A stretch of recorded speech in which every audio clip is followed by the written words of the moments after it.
Coucou tout le monde, c'est Pnixie, j'espère que vous allez bien. Je vous retrouve aujourd'hui dans une nouvelle vidéo où on va parler de poudre à embosser transparente.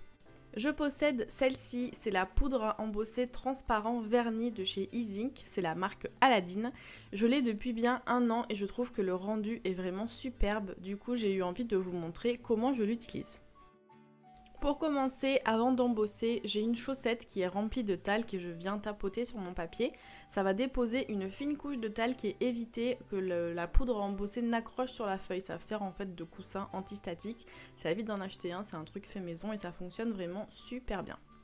Je prends donc de l'encre adaptée à l'embossage, c'est la Versamark. Pour ceux qui ne connaissent pas, c'est une encre qui est transparente et qui a un corps gras, c'est à base d'huile.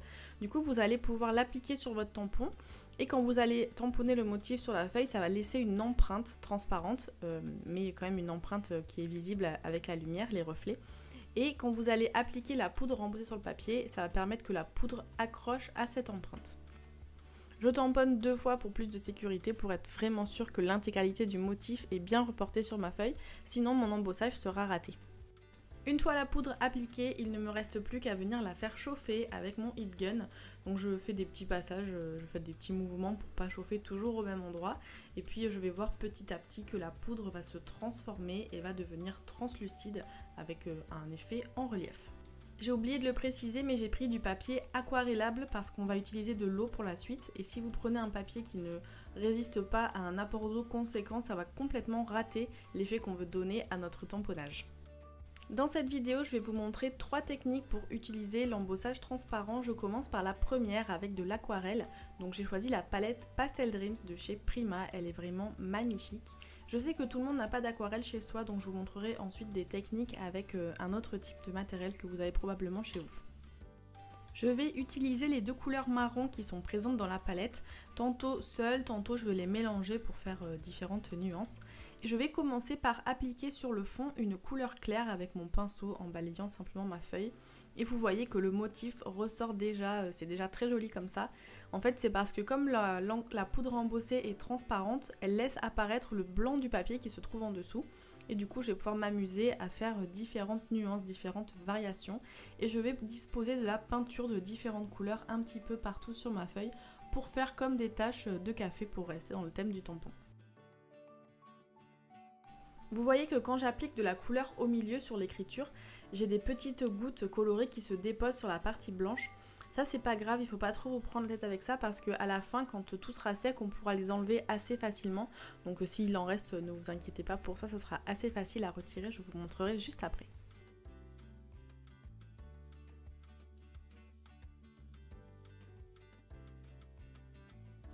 Donc vous voyez, il n'y a vraiment pas de règle, je m'amuse à appliquer de la couleur par-ci par-là, plus clair, plus foncé, je remets un peu d'eau, je remets un peu de pigment pour pouvoir avoir quelque chose qui me plaise. Je vous conseille, si vous n'avez pas l'habitude d'utiliser de l'aquarelle et que vous ne savez pas comment ça réagit, vous pouvez prendre une chute de papier aquarellable et faire des tests en appliquant de l'eau, en appliquant des couleurs pour voir ce que ça donne quand vous faites ci, quand vous faites ça, ça pourra vous donner une petite idée. Ou sinon vous partez complètement en freestyle avec votre tamponnage directement. Ça peut aussi faire quelque chose de joli, hein. Des fois quand on fait des choses qui ne sont pas prévues, c'est comme ça qu'on découvre des techniques ou des choses auxquelles on n'a pas forcément pensé dès le départ. Donc n'hésitez pas. Pour ma part, je réapplique encore de la couleur un petit peu plus foncée pour rajouter des nuances. Et je vais faire sécher le tout avec mon pistolet à chaleur. Vous pouvez le laisser sécher à l'air libre si vous voulez, mais ça prend un petit peu plus de temps. Et comme je voulais passer à la suite, j'ai décidé de le faire sécher. Je trouvais que c'était beaucoup plus simple et beaucoup plus rapide pour moi. Je prends ensuite un sopalin pour enlever les dernières gouttes d'eau qui restent. Ça permet de faire un effet puisque vous allez avoir le contour de la goutte qui va être marqué et l'intérieur sera beaucoup plus clair. Je trouve que c'est aussi très joli comme technique. Maintenant je viens prendre un pinceau propre avec de l'eau propre et je le passe sur le mug à café où il y avait les petites traces dont je vous parlais tout à l'heure. Et puis comme ça après je passe un sopalin, j'essuie et il n'y a plus de petits pigments, de petites taches de couleur sur mon mug. Voilà donc le rendu avec cette première technique à l'aquarelle. On va maintenant passer à la suivante. Pour la deuxième technique, j'ai tamponné et embossé exactement comme tout à l'heure et je vais utiliser un gelato de couleur champagne doré parce que j'ai envie de faire un fond vraiment très clair mais qui soit légèrement pailleté et légèrement nacré, c'est vraiment très joli. Donc pour cela, je vais venir appliquer du gelato sur un bloc acrylique. Donc je colorie avec, ça va faire tomber des petits morceaux du gelato. Et je vais avec un spray d'eau venir appliquer une petite pression pour faire tomber de l'eau sur mon bloc. Et avec un pinceau, je vais prélever du coup la couleur que ça aura créée pour l'appliquer sur mon papier.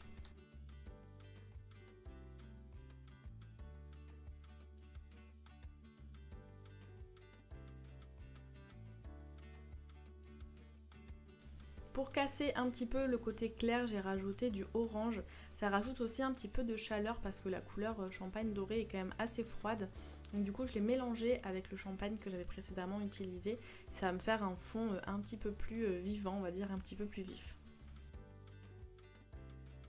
Et pour finir, je prends de l'encre dorée, donc toujours de la marque Easink, que je vais venir appliquer à l'intérieur et vraiment sur les contours de mon mug pour mettre vraiment ce motif-là en évidence.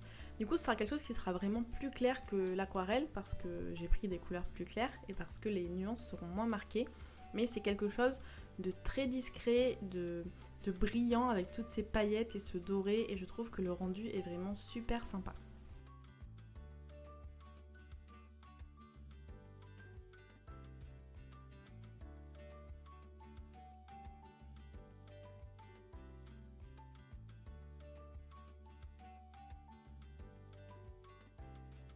Là, vous commencez vraiment à voir le rendu. En fait, ça fait très joli, je trouve, parce que le fond du papier, comme je vous ai dit, j'ai fait un mélange de champagne et de orange pour pas qu'il soit blanc. Et du coup, ça fait vraiment une liaison et comme si ça faisait un dégradé entre le fond que j'ai fait et ce que je suis en train d'appliquer avec le pigment doré Easink. Ça fait vraiment une transition entre les deux couleurs et j'aime vraiment beaucoup le résultat. Comme tout à l'heure, j'utilise mon pistolet à chaleur pour accélérer le séchage, bien qu'il y ait un petit peu moins d'eau que tout à l'heure, donc ça a été un petit peu plus rapide à sécher. Et je vous montre le résultat final.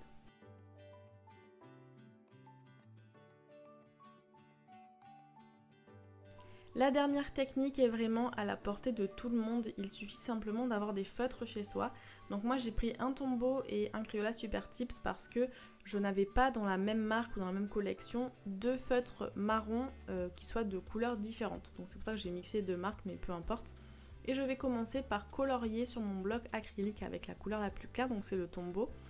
Si vous n'avez pas de bloc acrylique, vous pouvez prendre quelque chose en plastique, ça peut être une pochette plastique, un emballage plastique, ça peut même être une assiette, enfin vraiment si vous n'avez pas ça, vous prenez pas la tête, vous prenez ce que vous avez vraiment sous la main, qui permet que l'encre en fait n'accroche pas ou n'imprègne pas. Pas comme le papier, quelque chose qui soit assez lisse et voilà comme je vous dis, quelque chose en vaisselle, une assiette, un petit ramequin, enfin vous prenez vraiment ce que vous avez chez vous. Donc comme tout à l'heure, j'utilise de l'eau pour créer un pigment et je vais l'appliquer sur mon papier tout autour de mon tampon. Et donc vous voyez pareil comme tout à l'heure qu'on voit bien le tampon qui commence déjà à ressortir avec la couleur la plus claire que j'utilise en fond. Je prends ensuite la couleur plus foncée, donc pareil je colorie sur mon bloc, je mets de l'eau, je viens mélanger et je vais l'appliquer. Donc là pour le coup je voulais mettre vraiment le plus foncé au centre sur l'écriture et aussi tout autour de mon tampon pour faire vraiment ressortir ce mug à café. Donc comme le papier est mouillé, j'ai le feutre qui réagit et qui se disperse plutôt bien parce que je viens d'appliquer de l'eau juste avant avec mon pinceau. Et du coup tout autour ça va faire un effet où l'eau se diffuse vraiment autour de mon mug et ça le met vraiment en évidence par rapport à la couleur que j'ai choisie en fond. Alors forcément cette technique et la précédente je trouve qu'elles sont moins fun que l'aquarelle, néanmoins on peut quand même avoir un résultat très joli avec des feutres. C'est juste que c'est différent parce que les couleurs ne vont pas réagir entre elles, les différentes couleurs qui ont été appliquées sur le papier, tandis que l'aquarelle, il y a vraiment un jeu de mélange, etc. quand vous appliquez vos couleurs. Néanmoins, celle-ci, elle est vraiment à la portée de tous. Je pense que tout le monde a des feutres chez soi pour pouvoir réaliser ce type de décoration. Moi, j'ai pris du marron parce que j'avais envie de rester dans le thème pour toute la vidéo, le thème de la couleur marron café. Mais vous pouvez le faire avec d'autres couleurs, du bleu, du rose, du jaune, enfin vraiment pour avoir un rendu bien différent. Vous pouvez faire ce que vous voulez avec le type de tampon que vous voulez, il y a vraiment des choses hyper sympas à faire. Je vous montrerai tout à la fin de la vidéo. J'ai fait un test aussi avec d'autres types de tampons qui n'ont rien à voir avec celui-là. Et vous allez voir qu'il y a des choses vraiment hyper sympas qu'on peut faire avec ça. Comme d'habitude, je vous liste tout le matériel que j'utilise dans la vidéo juste en dessous dans la barre d'informations dans la rubrique Shopping. Voilà donc le résultat de notre troisième petite technique avec des feutres. Je sais pas ce que vous en pensez, mais je trouve que le résultat est vraiment très joli. Je vous remonte donc les 3 rendus. Le premier avec de l'aquarelle qui est incontestablement mon préféré comme je vous l'ai déjà dit. Le second qui est vraiment plus discret, plus clair, que j'ai fait avec des gélatos et un pigment de la marque E-Zinc. Et ensuite le troisième qu'on vient juste de terminer qui est celui avec des feutres. Cette technique fonctionne également super bien avec des tampons de fond. Je vous montre que j'ai réalisé avec un tampon de la marque EcoPark et de l'aquarelle, c'est vraiment magnifique. J'ai aussi fait un autre type avec un tampon en forme de mannequin de couture et j'ai utilisé des feutres, donc les Crayola Super Tips. J'ai pris 2 bleus différents et pareil, le rendu est vraiment très joli. N'oubliez pas de me rejoindre sur Instagram car je vais réaliser des cartes avec ces tamponnages et je vous montrerai le résultat en photo là-bas. Je vous remercie d'avoir passé un petit moment avec moi, je vous souhaite une très bonne journée et je vous dis à bientôt. Bye bye!